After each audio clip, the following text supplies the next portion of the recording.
So, UFC Fight Night Munoz versus Edgar takes place this weekend, and I would like to give you my predictions for the card. We will begin with the prelim opener of Timor Valliev versus Mark Streagle. Fantastic prelim opener. I mean, can you complain with that? 16-2, 18-2. It's a fantastic prelim opener. I feel like Timor Valliev has the experience in terms of the better competition here. Was in the PFL, was scheduled to fight Jamal Emmers recently. That fight fell through, didn't happen. Sort of glad because Jamal Emmers is fucking huge at featherweight. So I feel like Timor Valiev's going to be fresh. I'm going to go with Timor Valliev.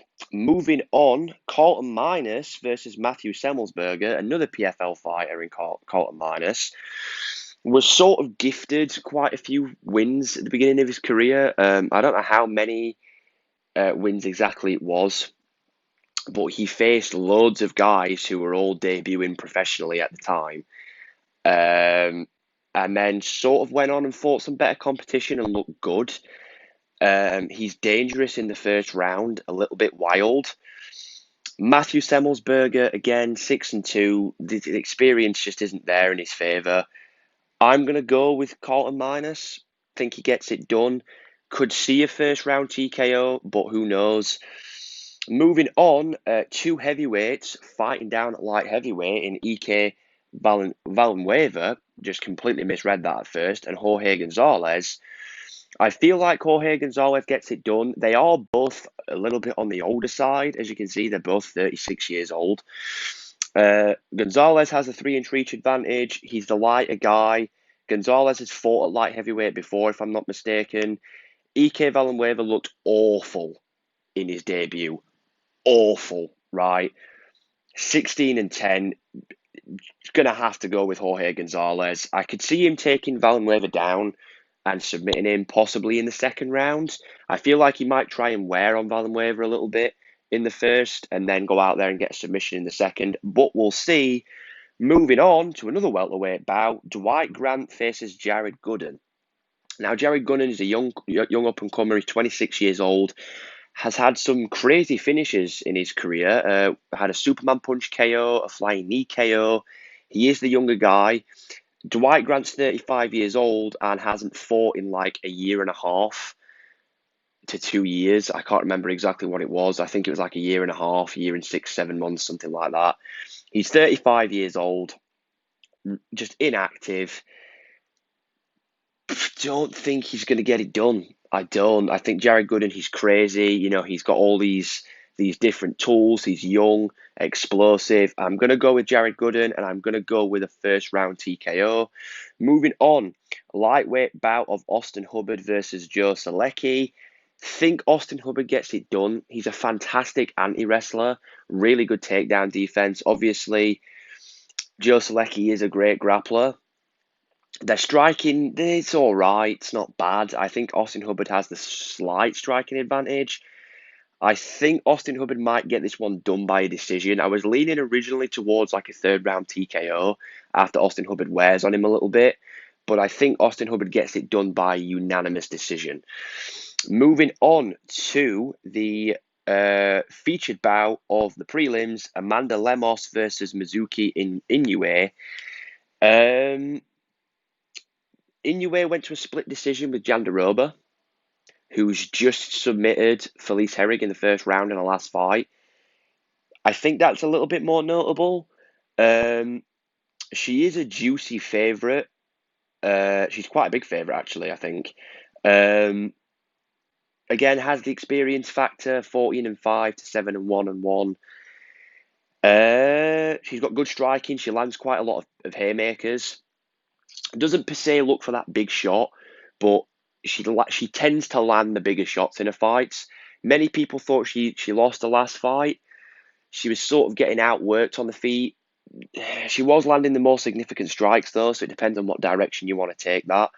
I think Inoue gets it done. That's a bit of a close one. If I was recommending betting on the prelims, I would put some money on Lemos as an underdog, because that's quite close.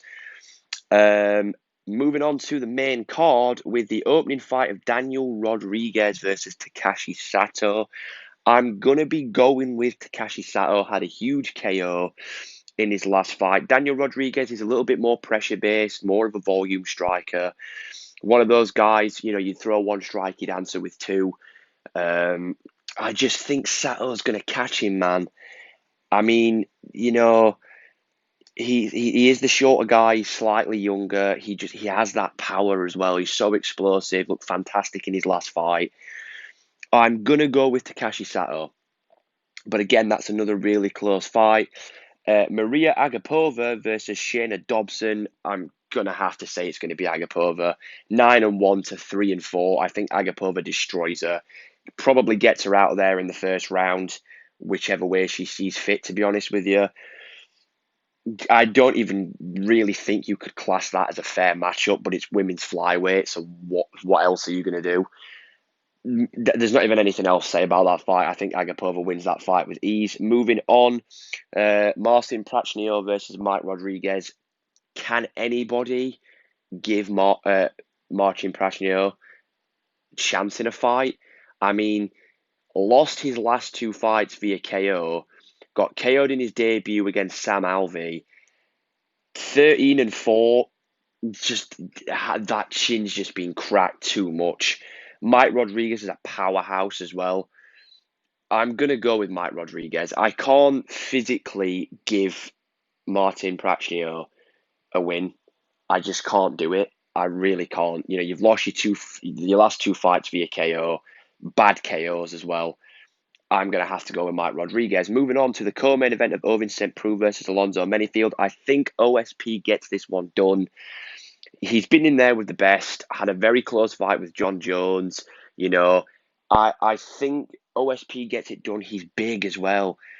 Has a 4-inch reach advantage. He is taller. Yeah, he's 37 years old, but that left high kick's dangerous. I think with him being taller, it's going to be there all day as well.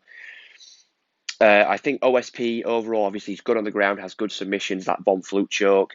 I think OSP gets it done, and I'm going to go with a decision. I think the experience might play a part here. Wouldn't surprise me if OSP maybe got cracked at one point in the fight, because that chin's not the best. Has lost brutally in a lot of fights, but I think OSP gets it done.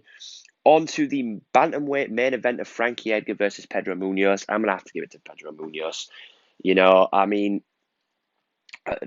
Frankie Edgar, he is coming back down to bantamweight now. Has lost how many of his last fights in a row? When was his last win? Was it Yair Rodriguez? I'm just going to have to go with Pedro Munhoz. I think he'll finish him. I really think he'll finish him. He's got good takedown defense, powerful, he's quick, good boxing, strong leg kicks. Obviously, Frankie Edgar, he moves a lot. I think those leg kicks from Pedro Munhoz will slow Frankie Edgar down, make him a bit of an easy target. I'm going to go with Pedro Munhoz, and I'm going to go with a third-round TKO. So that is going to wrap up the predictions. If you guys enjoyed this video, please like and subscribe. It would be much appreciated. Let me know in the comments, as always, your picks for the fight. Do you disagree with any of these predictions? Is there anything that you maybe swayed, anybody that you're leaning more towards? Let me know in the comments down below. Please like and subscribe. Always fantastic. And I will catch you guys in the next one. Peace.